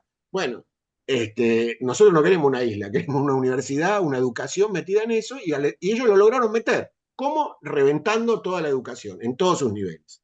Y le digo, lo otro que quería decir del internacionalismo es que, bueno, hay centrales sindicales internacionales, hay centrales sindicales internacionales, hay confraternización con algunos sindicatos de un país u otro, según quienes sean las direcciones electas o no electas o fraudulentas, como querramos llamarla, o sindicatos paralelos que generan las autoridades, sean del gobierno, de las propias universidades, y tenemos relaciones, pero lo que no hay, y esto digámoslo con claridad, es un programa común de cómo enfrentar a esto. Esta es la diversidad que tenemos que enfrentar y esa es una discusión política, no es una discusión meramente sindical por tal o cual derecho en el cual rápidamente nos pondremos de acuerdo en un punto más, un punto menos de aumento del presupuesto de los salarios. Y para decirle a Sonia una cosa, yo tal vez no la he entendido bien, ha sido extenso, lo he leído más de una vez, me parece muy importante para mí sí darle una pequeña respuesta. Ahí sí que tal vez lo he comprendido mal, todos sabemos el problema, una cosa es el que escribe, otra cosa es el que lee, otra vez la interpretación, pero ojo con esto. Creo que a todos nos pasa, a los que ejercemos la docencia o formamos investigadores, becarios, etcétera, etcétera, que vemos una caída en el nivel cultural y hasta profesional y el problema de lectoescritura en niveles de posgrado o niveles de investigación, no de la primaria. Pero lo peor que podemos caer es en la culpabilización de los estudiantes o becarios o adultos jóvenes que están en ese proceso o de los docentes. Yo le digo, acá todos los compañeros argentinos nos pueden decir, no quiero ser porteñocéntrico, no se enojen, ¿no? Pero tomemos uno de los bolsones de pobreza más grandes de esta Argentina, son los conurbanos de las 26 ciudades más importantes. El municipio más importante de un conurbano de la ciudad de Buenos Aires, que es el más grande municipio de todos los municipios del país, que hay 1.200, se llama La Matanza. Las compañeras, porque como todos sabemos la docencia es una profesión totalmente feminizada, son sometidas a situaciones de violencia, discriminación, problemas de género y ganan, compañeras y compañeros, ganan $300. Y lo que pueden hacer es darle el servicio de merienda o desayuno y una vianda al mediodía. Y tienen que atender a 30, 40 pibes que están sumergidos en la pobreza extrema, en la indigencia, sus familias. Y entonces, de exigirle a esas compañeras y compañeros que por ese salario, compañeras y compañeros de 22 años que son también producto de esta educación mercantilizada de los últimos 30 años, que eleven la calidad, bueno, es realmente una petición de principios. Nosotros lo que tenemos que es organizar a esa comunidad docente, estudiantil y a las familias en defensa de lo público, de la educación pública, y levantarlos para que haya más presupuesto y que, bueno, como plantea Mateo, nos queda la lucha y nos queda votar bien, ¿no? Digamos, o sea, esas dos cosas. Si seguimos votando lo que votamos y no estamos en las calles ni en la huelga, y tenemos lo que tenemos. Ese es el desafío que tiene la izquierda, Mateo. Poder llevar Gracias, estas reivindicaciones a toda la comunidad. gracias Antonio, y Mateo había prendido el micrófono, así que Mateo y luego Germán y vamos cerrando. Bueno, no, muchas gracias. Ha sido muy alentador, no alentador, sino un gran aprendizaje estar acá y escuchar. Alentador no es tan, no lo es tanto, pero seguimos en la lucha, ¿verdad? Bueno, en México, a ver, el tema del presupuesto es importante en tanto refleje qué tipo de modelo de desarrollo hay, ¿no? En México es como también seguramente se podrá decir de otros países de América Latina, pero México es un paraíso fiscal. Eh, México cualquier empresa puede llegar y no pagar nada, así de sencillo.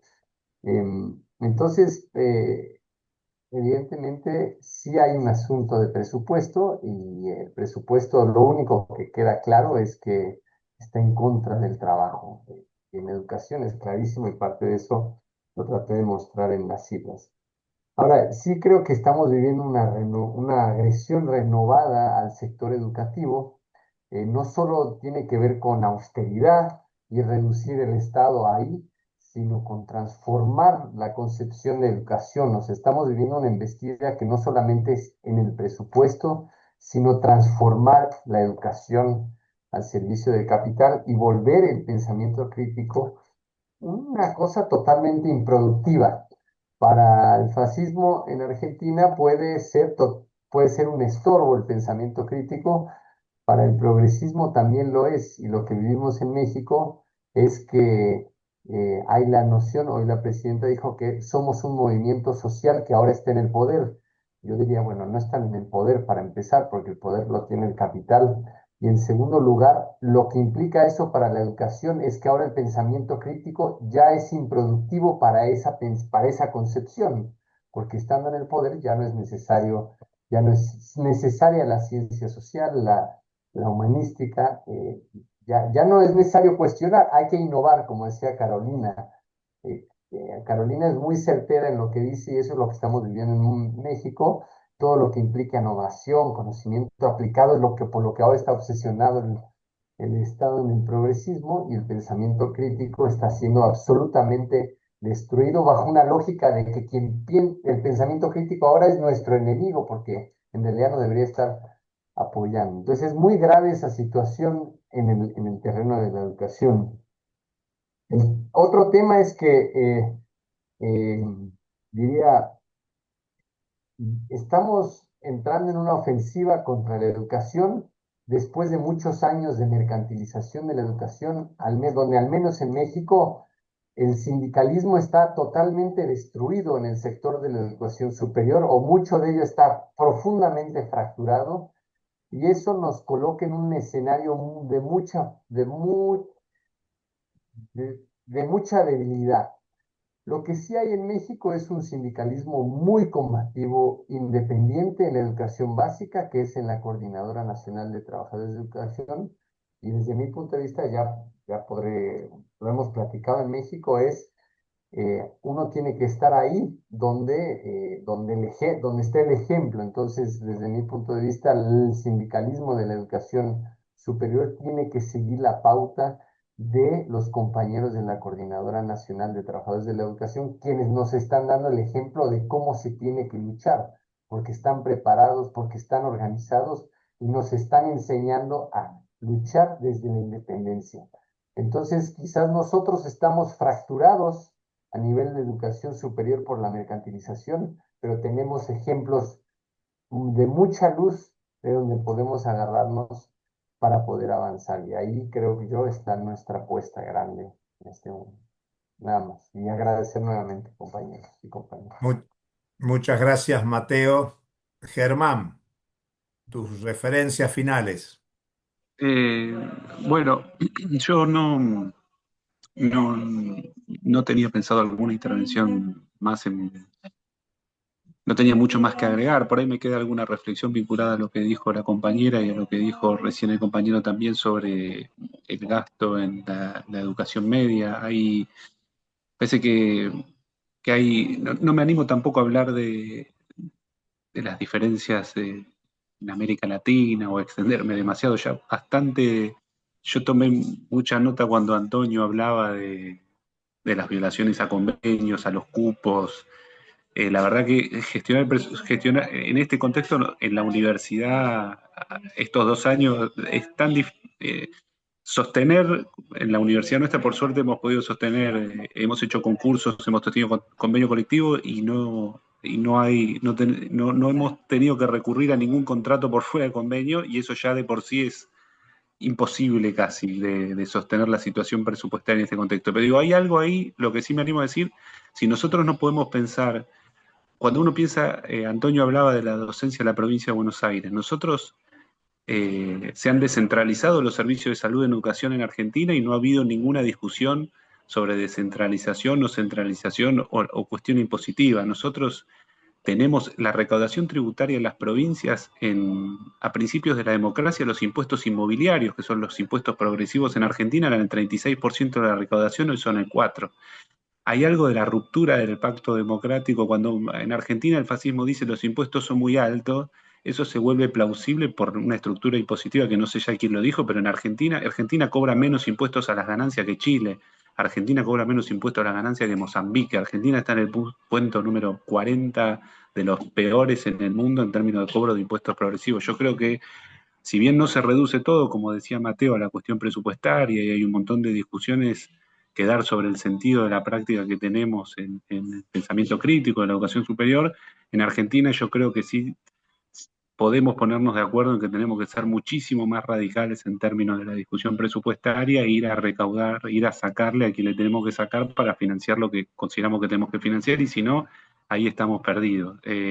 La provincia de Buenos Aires, si uno ve el esfuerzo fiscal que hace la provincia de Buenos Aires, que tiene que ver con el porcentaje de su presupuesto que dedica a educación, es uno de los esfuerzos fiscales más altos de las provincias argentinas, y sin embargo, como dice ahí Antonio, en términos de salario, los salarios están detonados. Bueno, hay que dar una discusión. Argentina no tiene ley de coparticipación constitucional. La Constitución dice que Argentina tenía que tener una nueva ley de coparticipación y la ley es del 87. Si nosotros no nos podemos poner de acuerdo en a quién le tenemos que sacar para empezar a discutir que los salarios de la docencia no tienen que ser los salarios que son, muy difícil que podamos dar las discusiones mucho más profundas que nosotros pensamos que tenemos que dar. Y y si nosotros damos esas discusiones sobre la radicalidad que tiene que tener la discusión fiscal, capaz que se pueda empezar a torcer esa seducción que parece tener hoy el pensamiento fascista en Argentina. Se me ocurría eso nomás sobre las últimas dos intervenciones para Bueno, aportar. muchas gracias, Germán. Y aquí Eli dice, quiero agradecer el espacio, que más que importante es necesario para esta coyuntura que nos toca vivir. Gran desafío el que tenemos para unirnos en esta lucha por la educación superior, que aún entre los distintos gremios universitarios hay acciones distintas y separadas cuando la causa es común. Un gran desafío tenemos, pero orgullosa de tener y sentirme parte de este centro de pensamiento crítico. Gracias. Nancy agradece. Jorge Giuliani, excelente encuentro. Bueno, muy bien. Creo que el ánimo, como se ha dicho, más allá del pesimismo o el optimismo, como aclaraba Mateo, es muy necesario este debate que hemos hecho. Yo quiero señalar muy brevemente, la cuestión fiscal de la austeridad es un tema que estuvo en todas las intervenciones, lo presupuestario deteriorado nos atraviesa en todos los países, en todos los ámbitos, la explotación de la fuerza de trabajo no docente, docente en las universidades es muy importante. Se habló de uberización del trabajo docente, de investigación. La crítica a la ofensiva de la derecha y la crítica a los límites del progresismo. En política ha sido una constante presentada que hay que destacarla, es muy importante. No se trata de luchar contra el peor de todos, ni defender al menos malo, sino tener un proyecto propio que suponga consolidar la crítica al capitalismo en una perspectiva de emancipación por la liberación social. Y bueno, la lucha contra el conocimiento como mercancía y muy bien apuntado pensar al conocimiento como un bien común. Y por lo tanto, lucha y organización. El tema del internacionalismo hay que asociarlo con la pregunta que hacía Mateo al final y que Antonio potenciaba, que es el tema ¿dónde está la izquierda? Bueno, el prolongado fracaso tiene que ver con la derrota histórica del movimiento popular, de las izquierdas, y hay que retomar ese proyecto y ese programa. Y yo cierro diciendo, en el mismo sentido que destaca Eli, que nosotros desarrollamos el Centro de Pensamiento Crítico, la especialización de estudios socioeconómicos latinoamericanos y caribeños, pensando en una iniciativa político-intelectual de resistencia y de construcción de poder popular. Es decir, la lucha es integral, es en las calles, es en defensa del movimiento popular, del movimiento institucional. En este sentido, no queremos islas de democracia, sino construir una nueva realidad integral de una sociedad amenazada por la ofensiva del capital, que ahora se manifiesta en el plano político con la agresividad de las ultraderechas. Así que, compañeras, compañeros, destacamos la presencia de países hermanos, de México, de Colombia, de Chile, de República Dominicana, que estuvieron presentes, y de varias provincias de la Argentina en esta propuesta que hacemos de articulación político-intelectual. Muchas gracias a todos, a todas, a todes, y estaremos difundiendo esto por las vías tradicionales. Nos merecemos, como está haciendo ahí algunos compañeros, un fuerte aplauso. Gracias por estar y nos encontramos en próximos debates. Hasta pronto. No, gracias.